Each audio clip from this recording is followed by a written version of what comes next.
우리 함께 사도신경으로 신앙 고백하시겠습니다. 나는 전능하신 아버지 하나님 천지의 창조주를 믿습니다. 나는 그의 유일하신 아들 우리 주 예수 그리스도를 믿습니다. 그는 성령으로 잉태되어 동정녀 마리아에게서 나시고 본토 빌라도에게 고난을 받아 십자가에 못 박혀 죽으시고 장사된 지 사흘 만에 죽은 자 가운데서 다시 살아나셨으며 하늘에 오르시어 전능하신 아버지 하나님 우편에 앉아 계시다가 거기로부터 살아있는 자와 죽은 자를 심판하러 오십니다. 나는 성령을 믿으며 거룩한 공교회와 성도의 교제와 죄를 용서받는 것과 몸의 부활과 영생을 믿습니다. 아멘. 우리 함께 찬송가 324장 예수 나를 오라 하네, 우리 함께 찬송하도록 하겠습니다. 찬송가 324장입니다.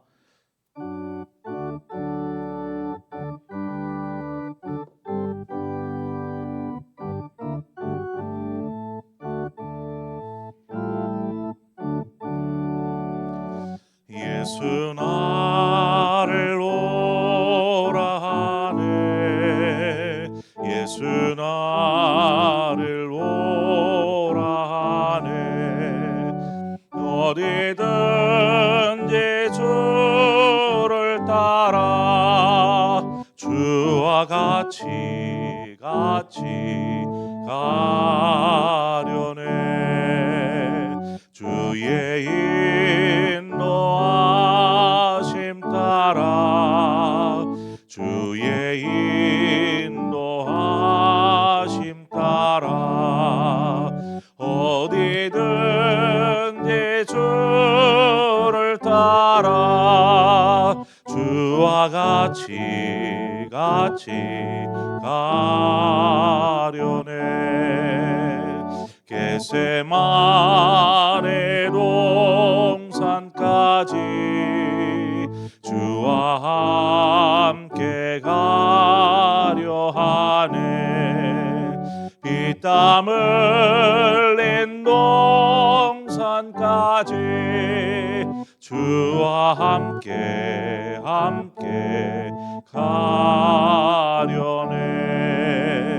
주의 인도하심 따라 주의 인도하심 따라 어디든지 주를 따라 주와 같이 가려네.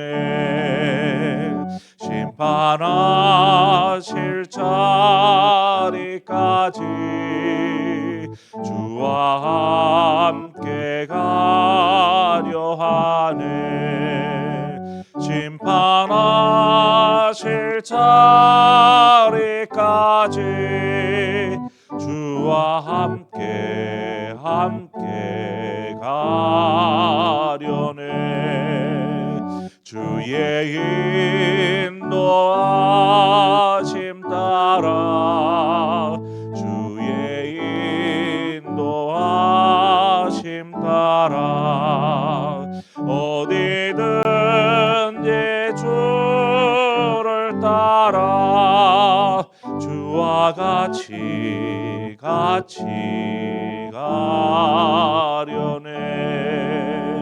주가 크신 은혜 내려 나를 항상 돌보시고 크신 영광 보여주며 나와 함께 가시네.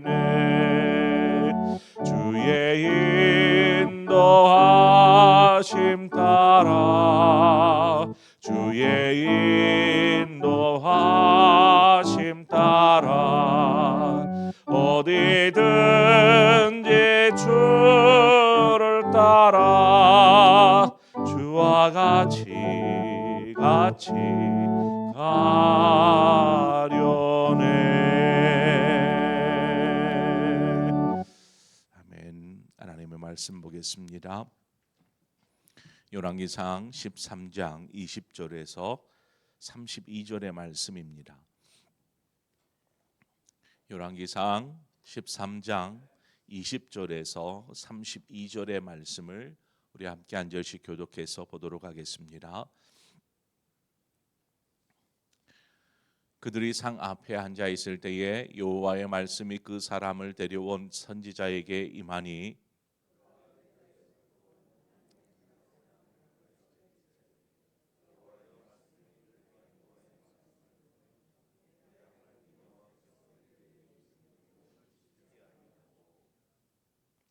돌아와서 여호와가 너더러 떡도 먹지 말고 물도 마시지 말라 하신 곳에서 떡을 먹고 물을 마셨으니 내 시체가 내 조상들의 묘실에 들어가지 못하리라 하셨느니라 하니라.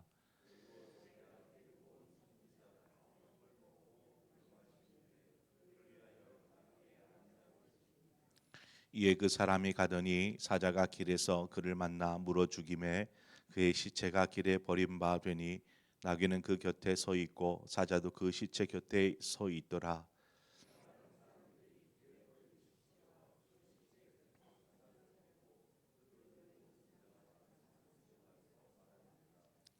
그 사람을 길에서 데리고 돌아간 선지자가 듣고 말하되 이는 여호와의 말씀을 어긴 하나님의 사람이로다. 여호와께서 그에게 하신 말씀과 같이 여호와께서 그를 사자에게 넘기심에 사자가 그를 찢어 죽였도다 하고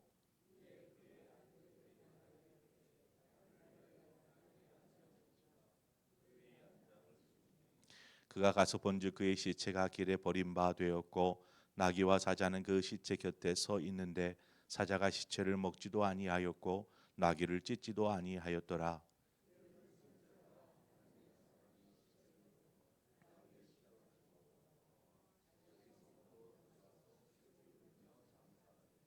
곧 그의 시체를 자기의 묘실에 두고 오라 내 형제여 하며 그를 위하여 슬피 우니라.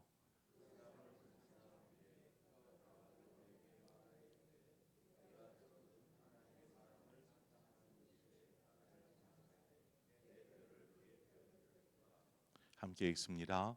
그가 여호와의 말씀으로 베들레에 있는 제단을 향하고 또 사마리아 성읍들에 있는 모든 산당을 향하여 외쳐 말한 것이 반드시 이룰 것임이니라. 아멘. 베들레 늙은 선지자는 천사의 이야기, 천사가 나에게 그렇게 얘기했습니다 라는 말로 하나님의 사람을 속입니다. 그래서 자신의 집에 들여서 대접을 하게 되죠. 고린도후서 11장 14절 15절을 보면 사탄도 자기를 광명한 전사로 가장하나니 그러므로 사탄의 일꾼들도 자기를 의의 일꾼으로 가장하는 것이 또한 대단한 일이 아니니라. 그들의 마지막은 그 행위대로 되리라 하는 말씀이 있습니다.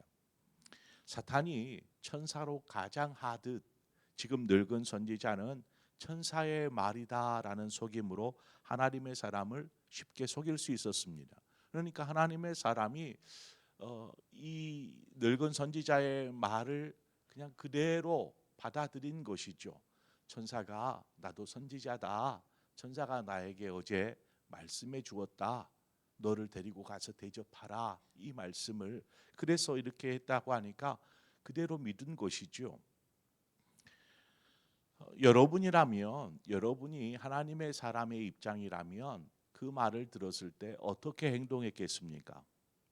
분명히 하나님께서 말씀하시기를 베델에 가거든 아무것도 먹지도 마시지도 말고 또 왔던 길도 아닌 다른 길로 해서 돌아오라 이렇게 말씀하셨던 그 말씀을 들었는데 지금 돌아가는 길에 그런 말을 들었어요. 그럼 어떻게 해야 될까요? 하나님의 사람은 하나님의 말씀을 듣고 베델에 와서 자신에게 맡겨진 하나님께서 말씀하신 그 사명을 감당했습니다. 이제 왔던 길이 아닌 다른 길로 해서 이제 유다로 내려가고 있죠. 그런데 한 유다로 돌아가는 길에 문제가 발생했습니다. 바로 한 늙은 선지자가 찾아와서 자신의 집에 와서 내가 대접하겠다. 전사가 시켰기 때문에 이 말을 전합니다. 자, 그러면 여기에서 한 번쯤 좀 생각해 봐야 되지 않겠어요? 분명히 하나님은 이렇게 하라고 말씀하셔서 그렇게 했는데 왜 이 늙은 선지자는 천사의 이야기를 하면서 다른 말을 할까? 한번 생각해 봐야 됩니다. 하나님의 말씀과 분명히 반하는 말을 하고 있기 때문이죠. 이럴 땐 하나님께 물어야 합니다. 하나님께.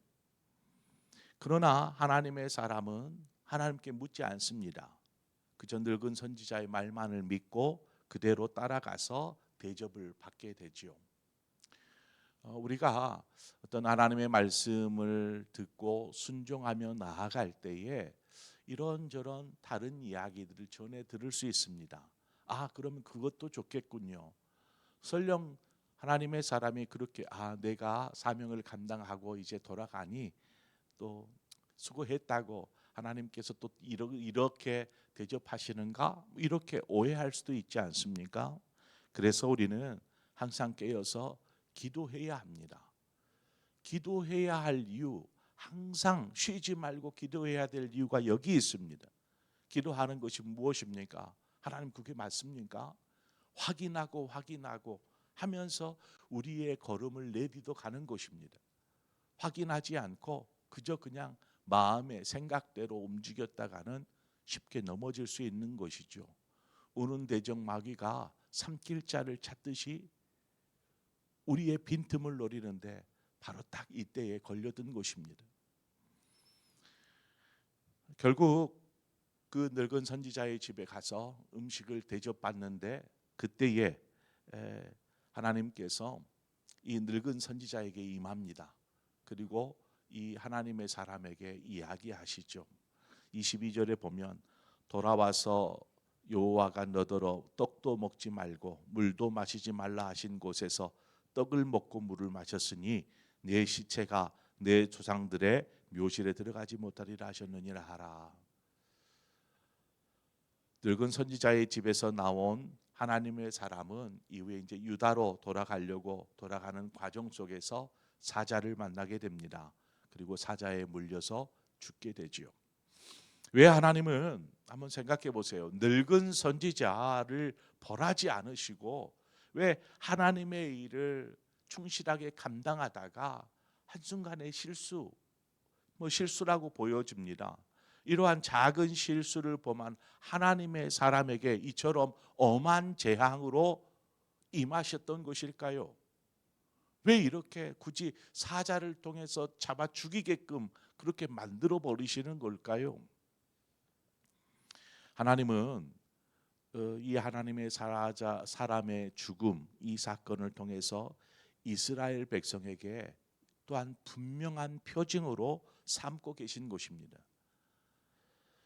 21절 중반 이하에 보면 여호와의 말씀에 내가 여호와의 말씀을 어기며 네 하나님 여호와께서 내게 내리신 명령을 지키지 아니하고 라는 이 부분이 있어요. 하나님의 사람이 하나님의 말씀을 순종했지만 끝까지 순종하지 못하고 하나님의 말씀을 어기고 말았어요. 그것은 하나님의 말씀에 불순종한 것과 같지 않습니까? 하나님의 말씀에 불순종하고 말씀대로 순종하지 않을 때에 어떤 일이 벌어질까?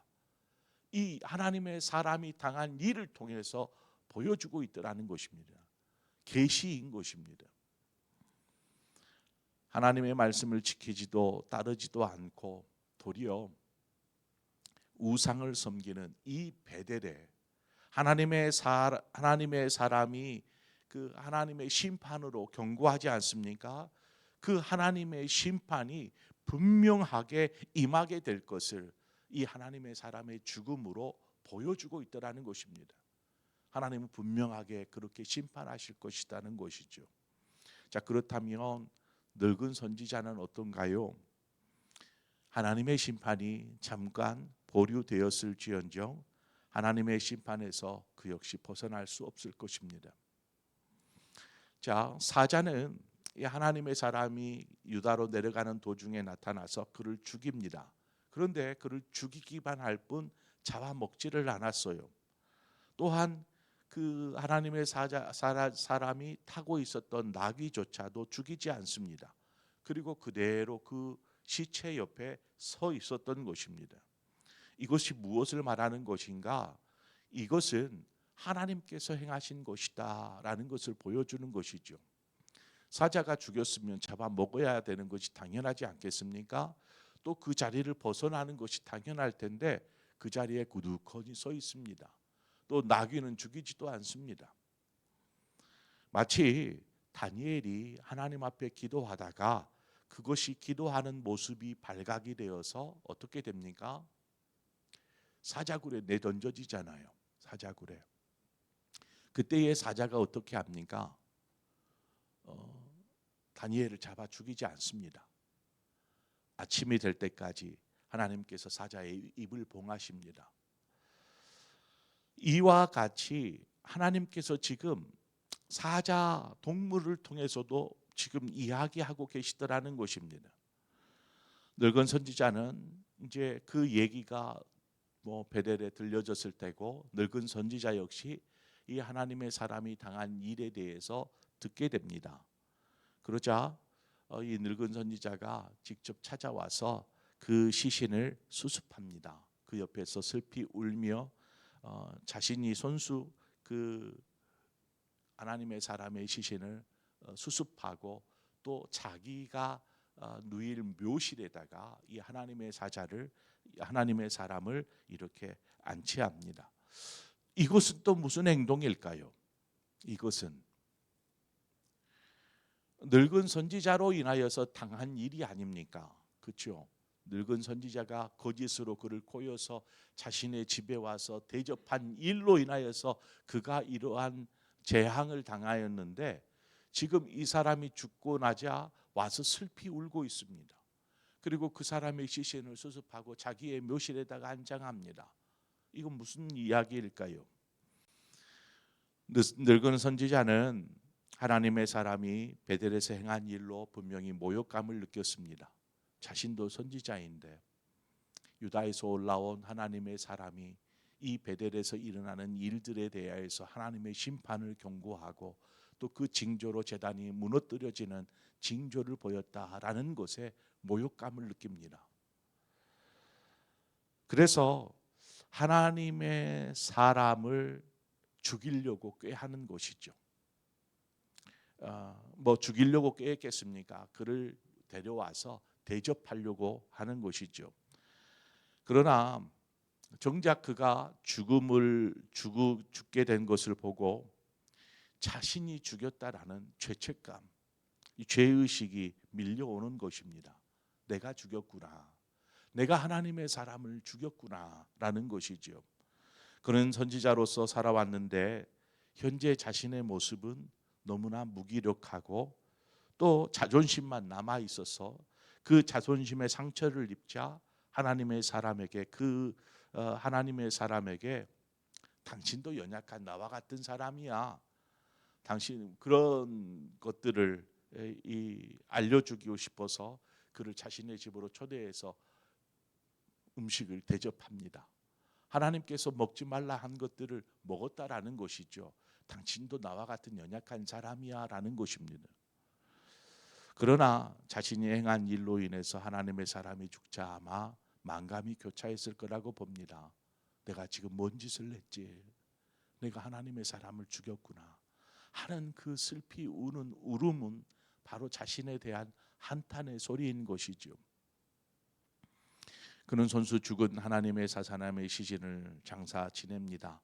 그리고 자식들에게 내가 죽거든 이 하나님의 사람이 죽은 그곳에다가 나도 묻어달라는 것입니다. 그 묘실에 안치해달라는 것입니다. 32절에 보면 그가 여호와의 말씀으로 베델에 있는 제단을 향하고 또 사마리아 성읍들에 있는 모든 산당을 향하여 외쳐 말한 것이 반드시 이룰 것임이니라. 이 마지막 그 늙은 선지자의 고백은 하나님 말씀대로 이 베델은 이 우상의 제단은 하나님의 심판을 받게 될 것이다 라는 말을 남깁니다. 그러면서도 이 하나님의 사람의 예언처럼 요시아가 왕이 되었을 때에 우상의 제단은 무너뜨려지고 또 한 가지 예언이 무엇이냐면 우상을 섬기던 이들의 뼈를 꺼내서 불사르게 될 것이다 라는 예언을 하나님의 사람이 했었습니다. 하나님의 사람과 이 같이 묻힌다, 그 묻힌다라는 것은 하나님의 심판의 때에 자신은 피할 수 있다라는 것입니다. 왜냐하면 우상을 섬기는 사람들의 지시는 제단에다가 묻게 되거든요. 근데 이 사람, 이 늙은 선지자는 하나님의 사람 곁에 묻힘으로 그 심판의 때에 피함을 당하는 것이죠. 자신의 뼈가 그때 불태움을 당하지 않게 된다라는 것, 끝까지 자신의 이기적인 모습들을 우리는 보게 됩니다.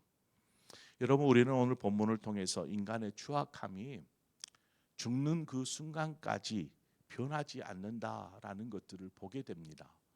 자신 때문에 하나님의 사람이 죽었고 그것으로 좀 죄책감이 들어서 그를 수습하지만 그럼에도 불구하고 자신이 죽어서 뼈까지도 보존되어지기를 바라는 이 늙은 한 사람의 모습, 끝까지 이기적이고 끝까지 추한 하나님의 그 인간의 모습들을 우리는 보게 됩니다. 여러분, 하나님의 심판 역시 변하지 않습니다. 하나님께서 행하시겠다 하신 일을 하나님은 분명히 이루십니다. 우리의 삶에서 다시 한번 하나님, 제가 걸어가는 이 길이 정말 생명의 길이고 하나님이 기뻐하시는 십자가의 길이기를 원합니다. 설령 가다가 우리가 곁길로 빠질 수도 있어요. 엉뚱한 곳으로 발자국을 내디딜 수도 있어요. 하나님의 사람처럼 괜찮은 줄 알았는데 이것이 하나님의 뜻을 어기는 순간이 될 수도 있어요. 이러할 때에 우리는 하나님 앞에 기도해야 합니다.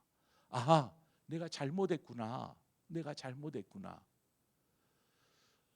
우리의 삶의 모습 속에서 우리가 하나님의 뜻을 벗어나고 하나님, 내가 바른 길로 가고 있습니까? 그렇지 않습니까를 확인하는 길이 무엇입니까?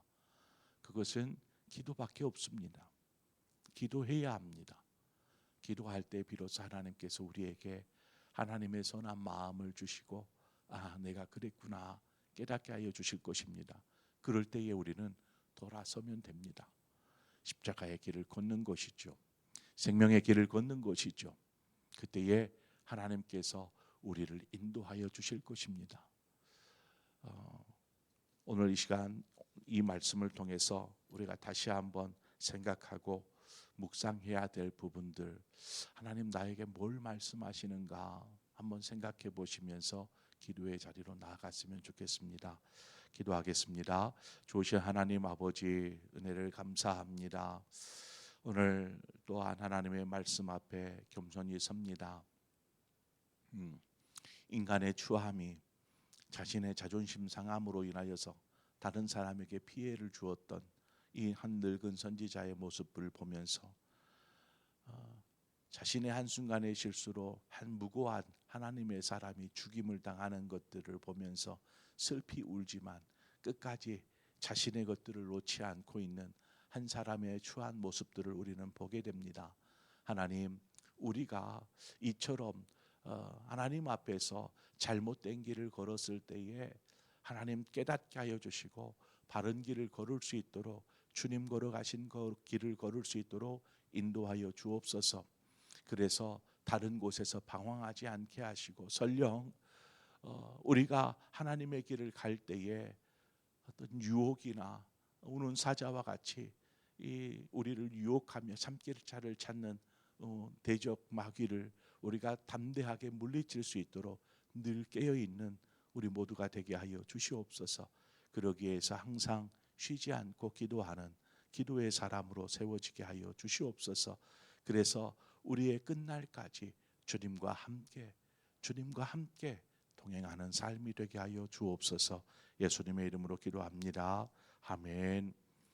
오늘 말씀을 생각하면서 하나님, 우리의 걸음이 언제나 주와 함께 동행하는 삶, 주와 함께 가련해 찬송했던 것처럼 우리가 언제나 주와 동행하는 삶이게 하여 주옵소서.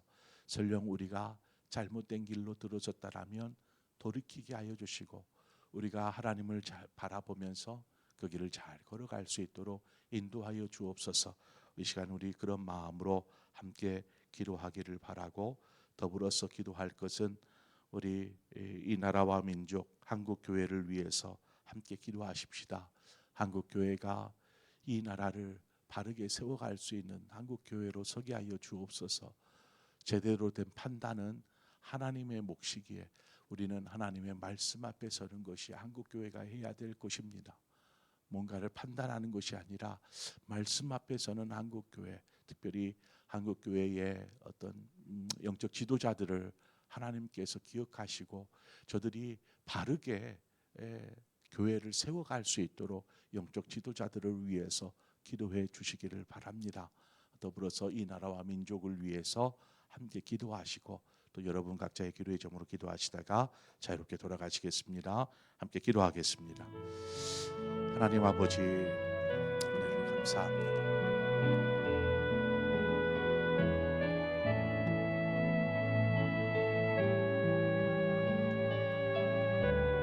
우리가 주님의 길을 갑니다. 주님께서 우리에게 맡겨